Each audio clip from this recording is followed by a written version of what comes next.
Well, good morning. It is amazing, as we have walked through this series, it is amazing what a song can do, what songs can do. So I remember, as a high schooler, our soccer team had a mixtape that was our warm-up tape. And there are songs that we'll play on occasion. I'll hear, whether it's now probably like oldies radio, but I'll hear a song that was part of our warm-up tape, and it's like that song starts, and I am right back on that soccer field. The smell of freshly cut grass and the cool fall breeze and the jitters that come with, like, it's about to happen, we're about to have this game, and it's like just right there. I remember those hit songs in the summertime, those songs that defined our summers.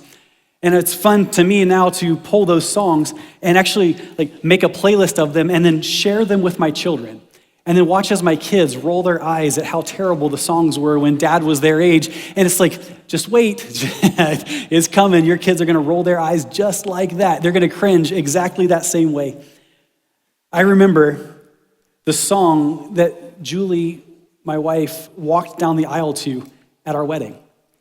And I remember the doors opening and Julie and I locking eyes as she walked towards me and just knowing without a shadow of a doubt, I am, like, first of all, I'm looking at the love of my life, and I am the luckiest man in the world. And that song is playing, so I hear that song, and it just takes me right back to that moment. I remember the worship song that was being led in a worship service where I realized the magnitude of what God had done for me through his son, Jesus Christ. Words that were given that helped me understand the significance and the deep, deep need that I had for a Savior.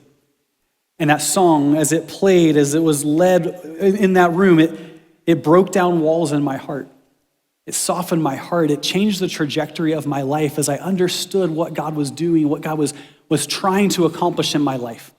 And every once in a while, that song shows up in a worship service, and that old song starts to play, and it's like, man, I'm right back there. I'm just as tender as can be, as like whatever walls have built up again since then just get broken down because I remember.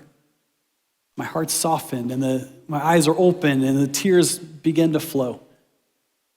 And I remember songs that my kids would want to hear on repeat when we were driving in our minivan.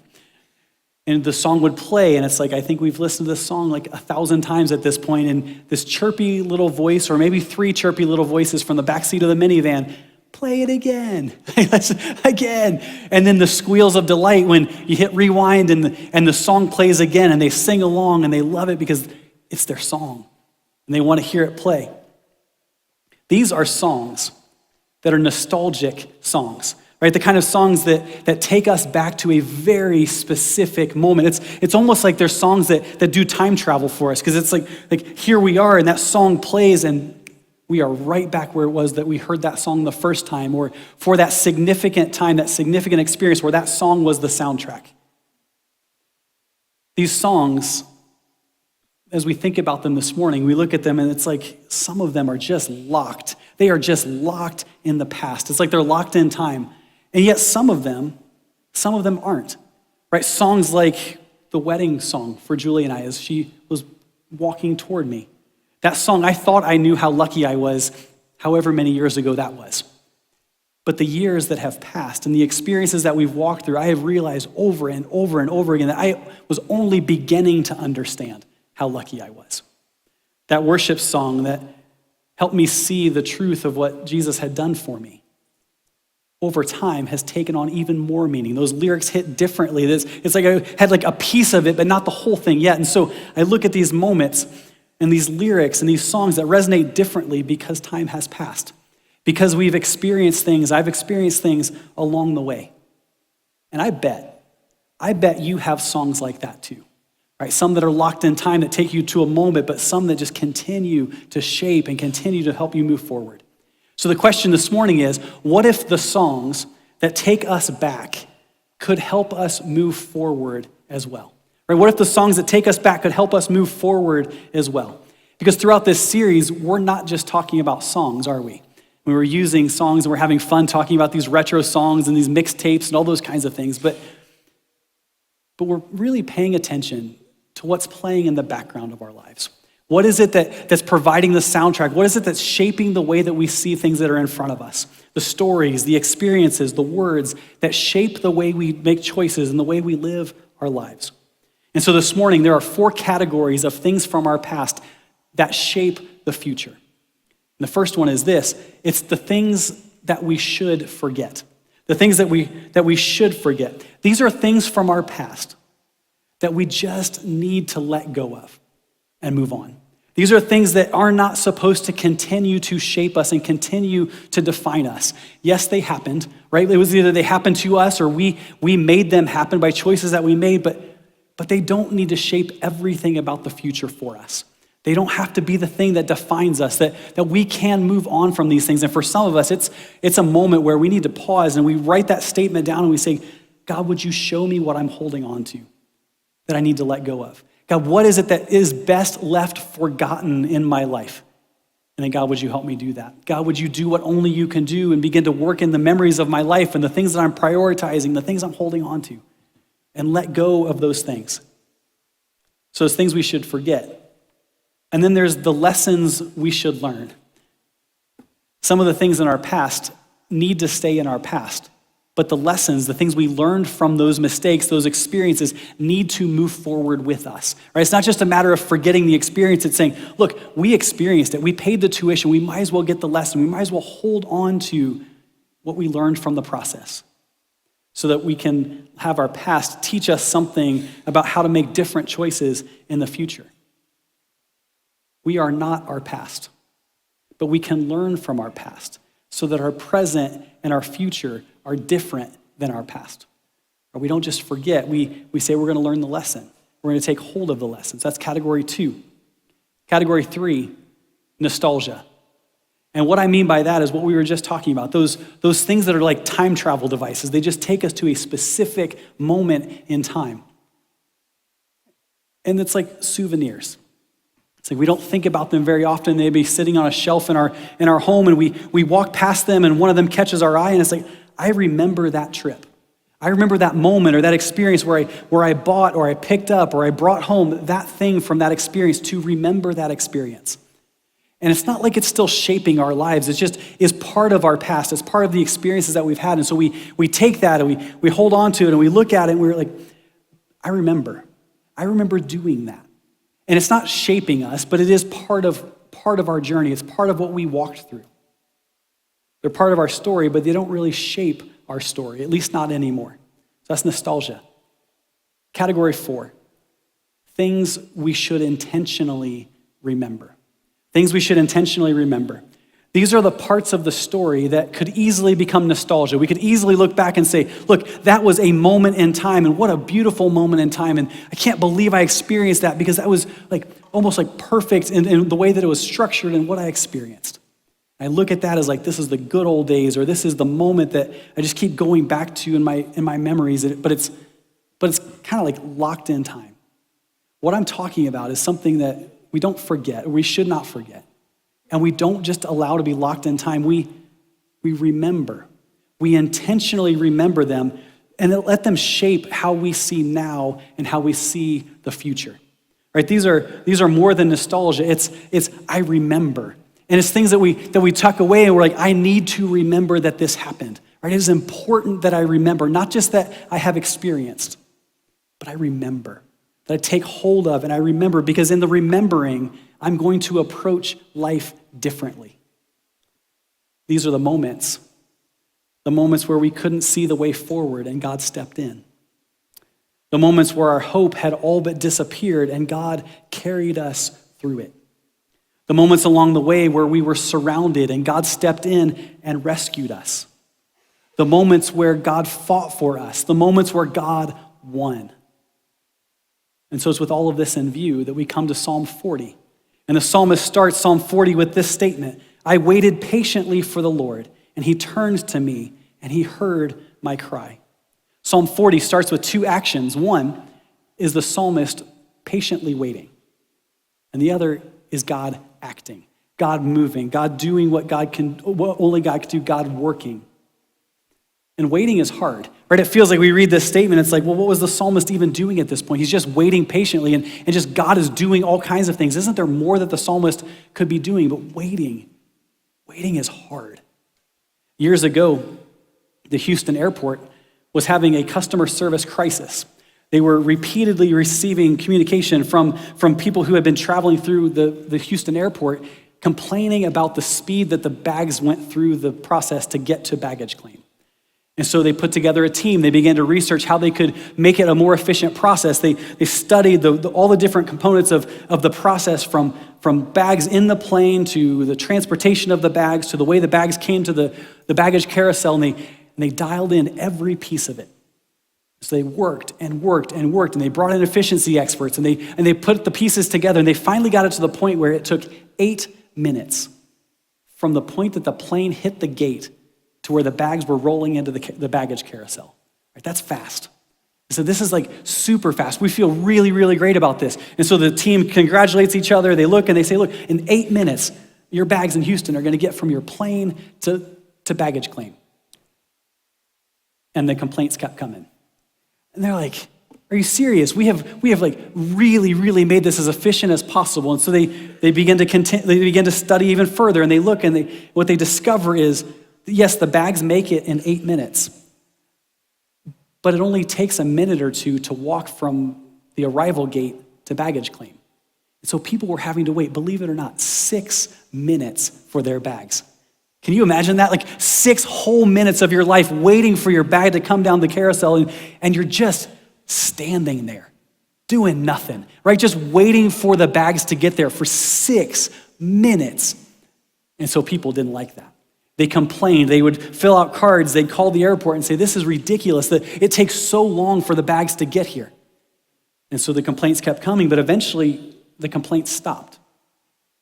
And what was interesting is what changed was a renovation in the Houston airport that moved the arrival gates further from baggage claim. And the airport says they didn't do this on purpose, but what happened was the walk from the arrival gates to the baggage claim was now longer than 8 minutes. And so people would have to walk, and they didn't complain. They would arrive in Houston, and they would get off the plane, and they would walk and walk and walk and walk. And when they would get to baggage claim, their bags would just be on the carousel ready for them to pick up. And they would say, this is amazing. It is so efficient. Look, they fixed the problem. Bags get here so fast in Houston. Houston, you are amazing.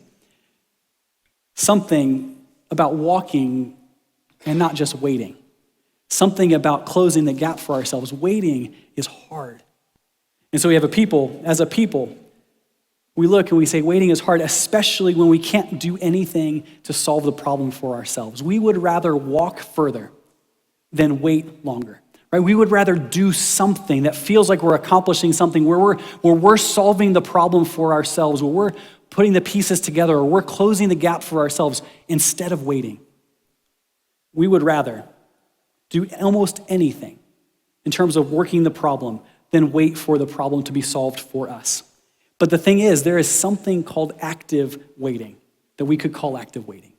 And that's simply not trying to solve the problem for ourselves, but letting God work the problem and work on us along the way. And this is what the psalmist is describing as he says, I waited patiently for the Lord. Waited patiently for the Lord. I waited not because I didn't have anything better to do or because I liked standing and waiting. I waited patiently for the Lord. And he's describing this kind of waiting, and it's marked by one big thing. It's marked by remembering. The psalmist has experienced hardship before. The psalmist has been surrounded before. The psalmist has been stuck before. The psalmist has been pressed from every side before. The psalmist has been sick to the point of near death before. He knows what it's like to be in trouble. He knows what it's like to be desperately in need of help. And so he starts this statement. And he says, I waited patiently for the Lord. And it's like as that statement is being said, as his pen is put to paper and he writes this down, it's like his memories start to flood. He begins to describe specific moments where God stepped in. And he gets more and more specific. He starts listing things that God did, that when God has shown up for him. He says, I waited patiently for the Lord, and he turned to me, and he heard my cry. Which is, you talk about a different kind of song for our mixtape in times of trouble. A different kind of song for our mixtape when we feel like we're on our own, we've got to rescue ourselves or deal with the challenges of our lives ourselves. The psalmist answers the big question, like, does God see me? Does God hear my cries?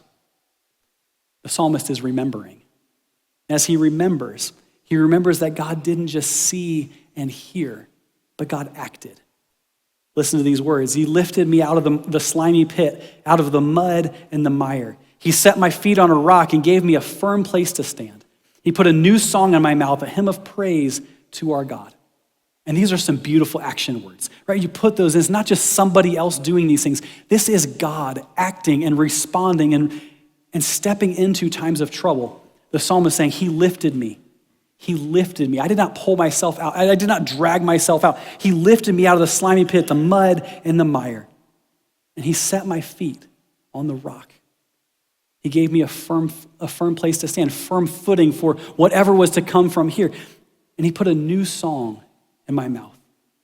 These are action words. These are action statements that for us to just get our heads around as we remember and see what God does. These are action words that need to be remembered. For the psalmist to take pen and write them down and say, look, I will never forget. I will never forget how helpless I was. I will never forget how desperately I needed God to step in. And he did. And he showed up and did for me what I never could have done for myself. And it's important that they're remembered. Because when they're remembered, they shape not just the way the psalmist views his past, but the way he makes sense of his present and the way he makes sense of his future. And so the psalmist, as he looks and says, there are still slimy pits to come. There is still mud and mire. There will still be need for my feet to be placed on solid footing. I'm going to remember. And so the psalmist responds to God's actions with praise. And he says this, many will see and fear the Lord and put their trust in him. Blessed is the one who trusts in the Lord, who does not look to the proud, to those who turn aside to false gods. Many, Lord my God, are the wonders you have done, the things you have planned for us. None can compare with you. Were I to speak and tell of your deeds, they would be too many to declare. Sacrifice and offering you did not desire, but my ears you have opened. Burnt offerings and sin offerings you did not require. It says, and then I said, here am I have come. It's written about me in the scroll. I desire to do your will, my God. Your law is within my heart. The psalmist, as he's praising God, looking at the past, but somewhere along the line, it's so fascinating. You hear the psalmist praising, and he's giving God credit for what God has done for him in the past.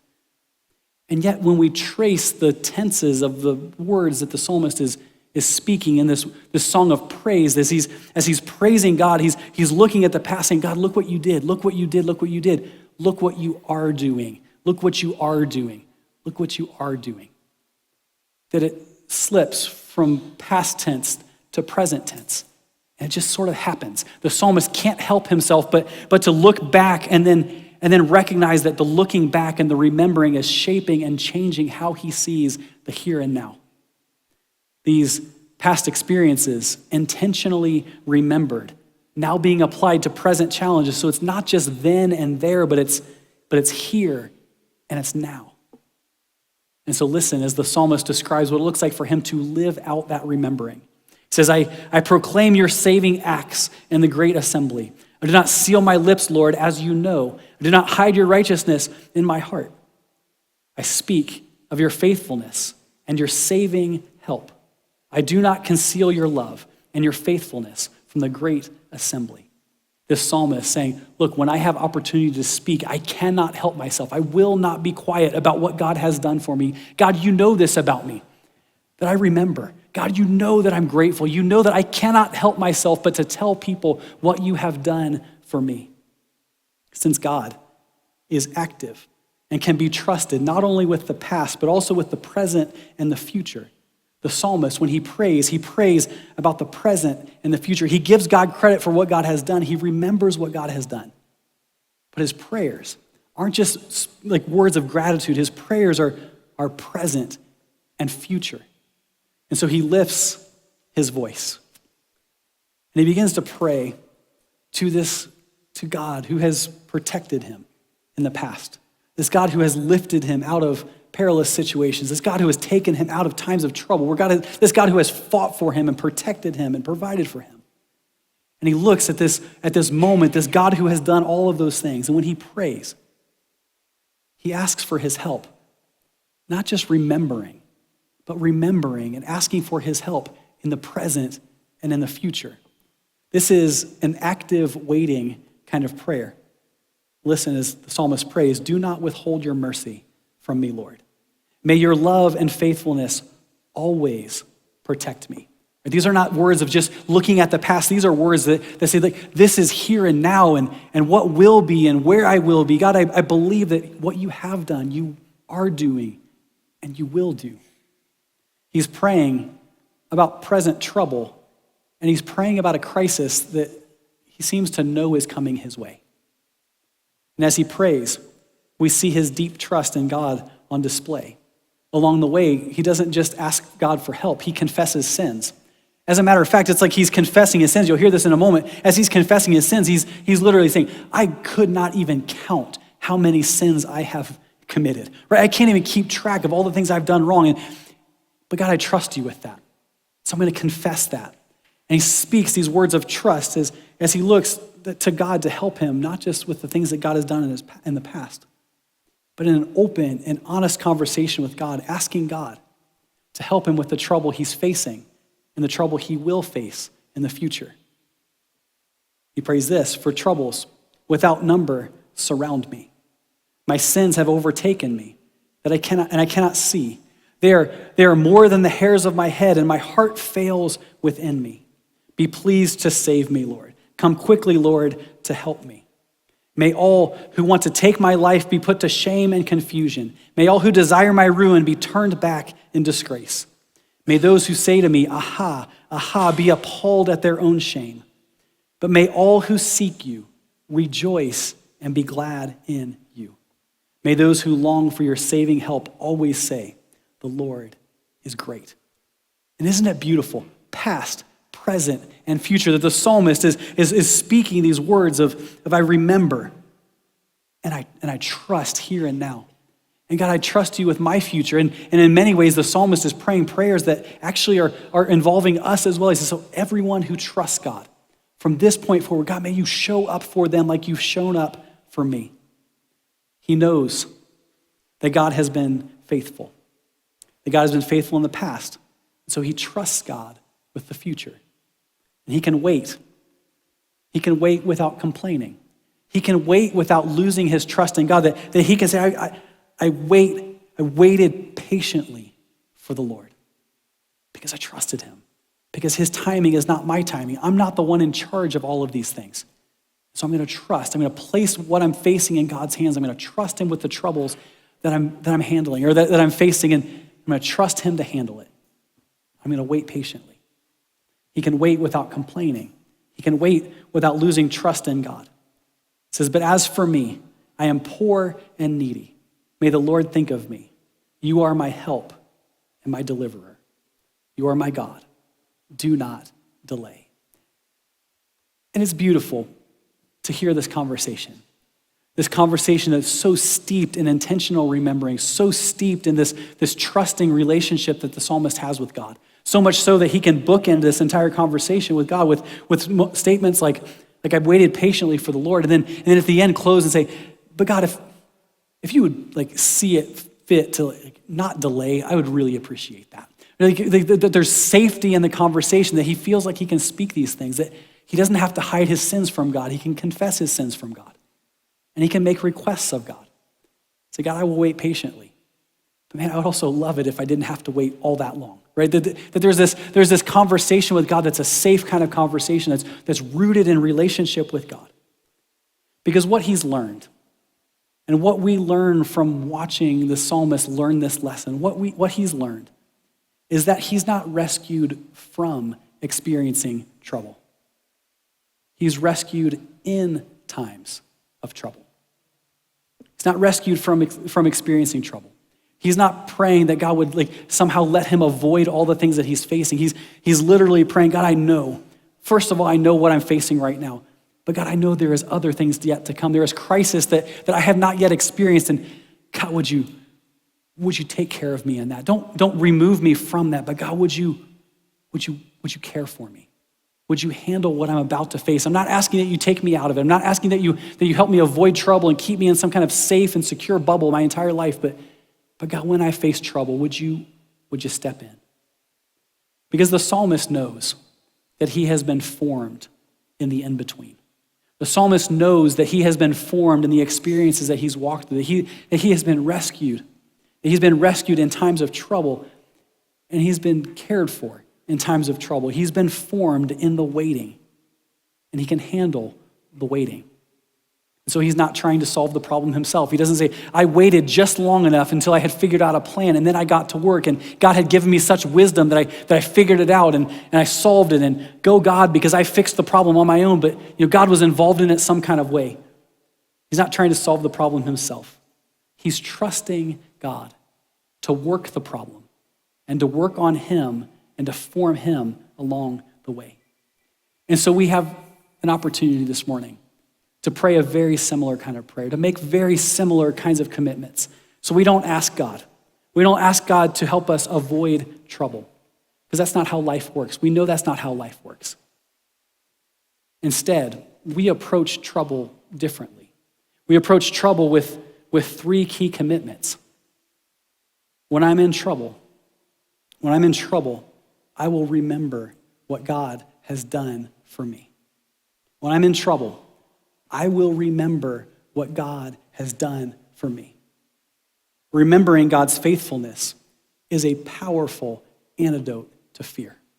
When we remember what God has done, when we remember when we were surrounded, when we were in a helpless and hopeless situation, when we were buried and we couldn't find our way out of it, when we were slipping deeper and deeper and deeper into trouble, God showed up.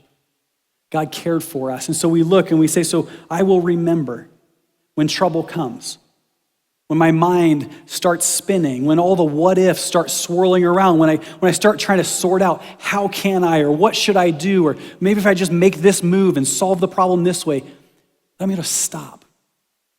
We're going to stop. And if you make this commitment, you'll stop. You'll take a breath. And before you get to work trying to solve the problem, you'll pause and you'll remember that God has stepped in, that God has done for you, that every moment along the way, all of those moments that felt helpless, that God has brought you through them so far. And you'll remember. And it's going to shape the way you solve the problem and the way you move into the problem from there. But here's the thing.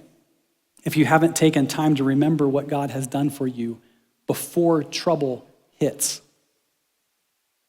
you probably won't when trouble comes your way.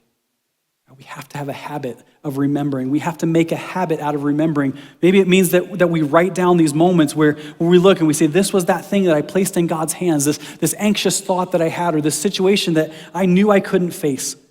And maybe just a simple note that says, this is how God solved this. This is what God did in this moment. And we take those moments and we take those fears and the things that we're scared about in the future, and we look and we say, I'm just going to take this, I'm going to give it to God, I'm going to trust him to handle it. And I'm going to take notes. I'm going to remember. Because there's going to be trouble that comes my way, and deeper stuff and bigger stuff and heavier stuff, and I'm going to need to remember that God has already done for me, that he has over and over and over again proven himself faithful. And so we make a habit out of remembering. Commitment 2, when I'm in trouble, I will ask God for help. When I'm in trouble, I will ask God for help. Have you noticed that trouble, hard times, difficult circumstances have a way of amplifying everything? All of our tendencies, all of our traits, all the things that make us who we are just get amplified in more intense kinds of moments. So our tendency that we have to try and figure things out for ourselves, it's like it goes into overdrive when we feel surrounded. It goes into overdrive when we feel like we're in trouble, when we're not sure how to handle it. It's like our problem solving and our sorting things out for ourselves and our deep desire to be the ones in control of how the problem gets solved. It's like all of it just gets turned to 11 when trouble comes. But if we've developed a different habit, then we approach it differently. If we've developed a different habit, then along the way, when trouble comes, then that habit, what would it look like for that habit to get amplified? And that habit is prayer. That habit is us saying, God, I don't know what this day holds. I don't know, I think I know some of the things that might be coming my way, but I know I can't handle it on my own. And I don't want to handle it on my own. Because when it's not a habit, when prayer is not a habit, maybe when things get tough, we pray. Or maybe we get to the very ends of ourselves and we've tried every other option that we could think of, every other solution that we could sort out for ourselves, and we finally get to the very end of every option that we could possibly imagine. And then we say, well, I guess all I can do is pray at this point. Maybe. But the reality is, if we have not forged a habit of living our lives in conversation with God, when things get tough, other stuff gets amplified. Other ways of solving problems get amplified. But if we've made it a habit, if we've made prayer a habit, a conversation with God, living our lives in that way a habit, then we recognize that every day, not just the hard days, not just the difficult days, not just the days when we are overwhelmed and feel like we're going under, every day, what would it look like for us to pray every day and ask God for his help with what we need for that day, even the stuff we think we can handle, to place it all in his hands and say, God, I want this to be a habit. I do not want to handle even the simple things of my life. I don't want to act or pretend like I've got this. Everything I have is from you. Everything that I am, everything that I'm heading into, you've got control of this. And so we make prayer a habit. Commitment 3.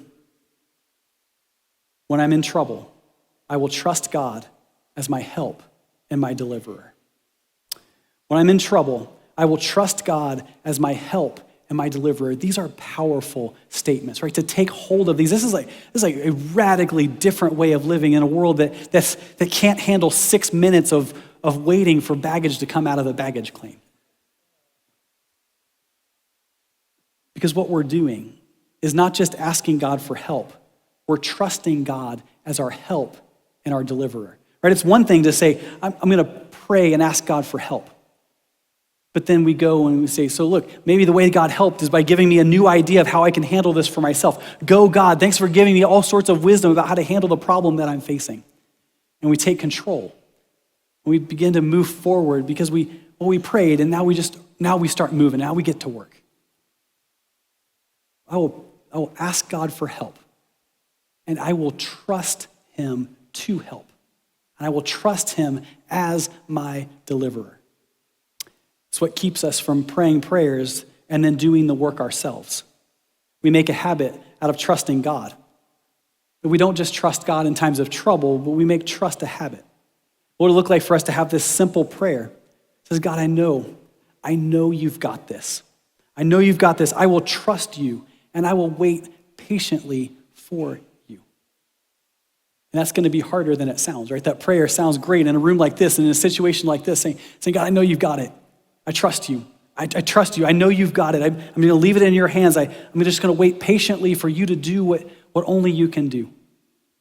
But when we're surrounded, when the water is rising, when our feet are stuck, when times are more difficult than we ever imagined, waiting patiently is much, much harder than we think.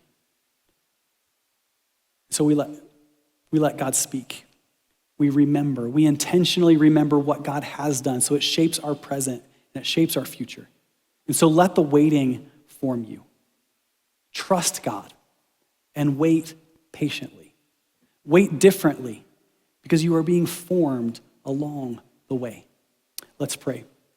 God, I thank you. God, that you are active. And God, I think about this church. God, as we gather, I know, and I don't know all of it, but I know, God, there is heavy, heavy stuff that we are walking through. God, some of us got news this week that took our breath away. God, some of us are grieving. God, our hearts are broken. God, we've been wounded. God, relationships have been broken. God, some of us, we don't know what that next step looks like. We feel surrounded. And so, God, I pray. God, I pray that you'd show up. God, that where there's need for peace, God, that you would bring peace.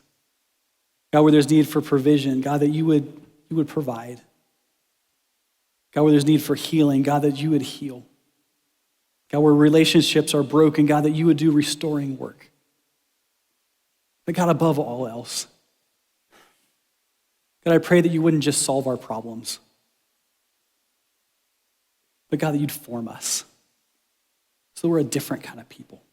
So we approach the present and the future differently because we're different, because we trust you, because we've made a habit out of living our lives in conversation with you, handing you our fears and our anxieties and the things that stress us out that we know we can't handle on our own. And God, we wait, and we wait, and you work, and you form us along the way. And so, God, thank you. And God, thank you for your son, Jesus Christ. God, the one who came and lived and died for us to solve the biggest problem, the thing that we could never, ever, ever have solved on our own. God, the one who restored our relationship with you. So, God, it's in the name of Jesus we pray. Amen.